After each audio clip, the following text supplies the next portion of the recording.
This week on True Crime with Ray the DA and Jack Patty, we had special guest Assistant Commonwealth Attorney Megan Kinsolving, Sergeant Ron Keaton from the Lexington Division of Police, and Director of Victim Services Mary Houlihan on the show to discuss a tragic case from June of 2014. 2014 on Interstate 64. The defendant was traveling towards Winchester about 8:55 p.m. Multiple witnesses that night observed him driving and saw that he was swerving in and out of traffic, driving at a high rate of speed. They estimated between 90 to 100 miles per hour. At one point, he changed lanes and he hit a vehicle driven by Larry Moore with passenger Wanda Beach.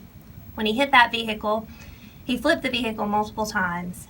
The vehicle landed and Miss Beach was actually ejected. Miss Beach died from her injuries. Mr. Moore suffered a few injuries but was able to talk at the scene and talk to the EC when they arrived. The defendant, Mr. Angel Mejia, actually ran from the scene that night. The defendant was located at a barn close by where the incident occurred.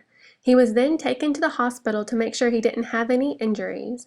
While at the hospital, they took his blood, determined his blood alcohol level, as police had reason to believe that he was driving drunk, as they found multiple beer bottles and empty beer cartons within Mejia's truck. His blood sample was taken 4 hours after the collision, and at that point it was .164.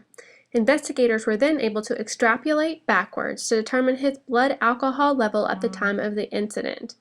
They determined that it was between .228 and .335 at the time of the collision. Mejia was charged with the murder of Wanda Beach.